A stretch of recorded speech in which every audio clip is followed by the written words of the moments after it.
Hello Internet, I'm Justin Cristelli. Although you may know me as YouTube's The Real Manos, you may have seen me in such videos as Thoughts on Brand New Day or Bitch Planet #1 review. But I'm not here to talk about reviewing geeky stuff. I'm here talking about making geeky stuff. That's right. I have been an independent writer and creator for the last few years.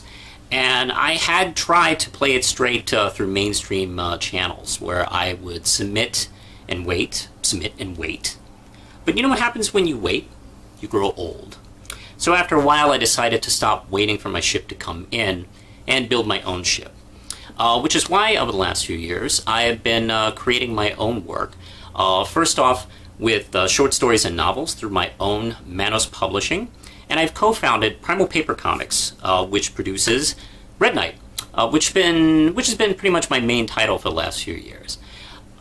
It is the story of Todd McClane, who is a young superhero. He's grown up in a superhero universe in the town of Norfolk, Virginia, which is coincidentally where I live. And he always wanted to be a superhero, and something happens to him when he is a young man, gaining him super strength. I won't tell, you have to read the series. And he has gotten together with his uncle, Nathan R. Anderson, who have kind of built him as sort of a rednecky kind of Alfred. And he helped kit bash his weapons for him, sort of like Batman with a budget. Now they're all ready as he is grown into adulthood, but unfortunately the laws have changed, so now you have to get a license in order to be a superhero. The problem with that is that they're nearly impossible to get, and if you get them, you kind of have to do what the government says. Either fight these people or protect this town. He wants to protect his own town his way. So he's kind of an outlaw at this point. Which brings in Martha Brown. She's a Norfolk police detective. Her original job was to arrest him, but instead she saw potential in him. So therefore she's decided to teach him the ways of crime fighting properly while he helps her out on her cases secretly. And I built Norfolk, Virginia as a similar way as it is in reality. Norfolk is a Navy town and it has a lot of people float in and out throughout the year. And I thought that, you know, if this city existed in a superhero universe, a number of those people would probably be supervillains. So the gang fights very different characters from month to month, story arc to story arc.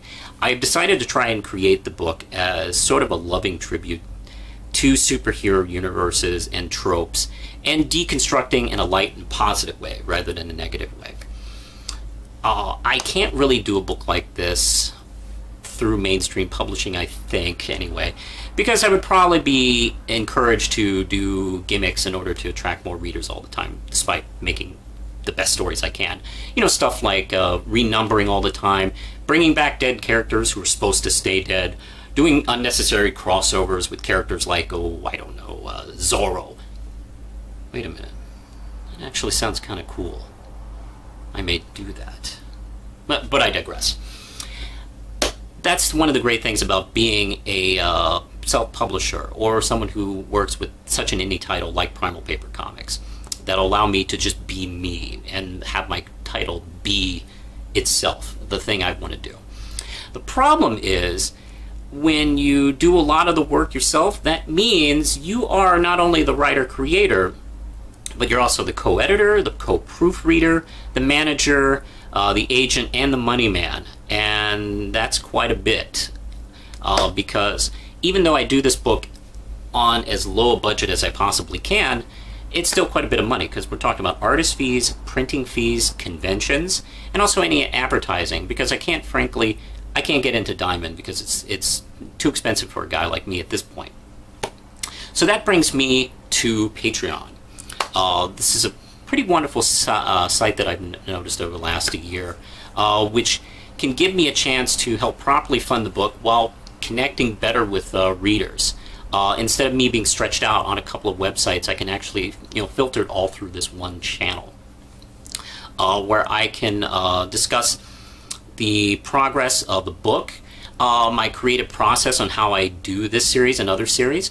I do want to do other books too, not just superheroes, because I have in mind the swashbuckling Sword of the Courtesan with co-creator Shiloh Penfield, and a horror satire of Hollywood called The Character Actor, And these are books I've been wanting to do for a long time. And hopefully this can now give me that chance to do so. Now, I'm sure you're out there wondering, well, Justin, this all sounds great and everything, but what's in it for me besides you doing the best possible work you can? Benefits and rewards. If you go to the link below, you can see rewards starting at just $1, going all the way up to $100, with benefits along the lines of updates on the progress of Red Knight and some of the other projects, the creation process of what I do. You can also get shout-outs if you have a comic book yourself or a YouTube channel you want to promote. I can either do it on my Twitter, the YouTube channel, or I can even do ads in the Red Knight comic book. Also, if you've ever wanted to appear in a comic book as either an innocent bystander or an evil henchman, you can do that too. Check the link below for all the details on that. Well, that's what I got. I hope this has been informative. I would like to pitch it to you. Hopefully we can get together and produce the best comic we can, one issue at a time. What do you say?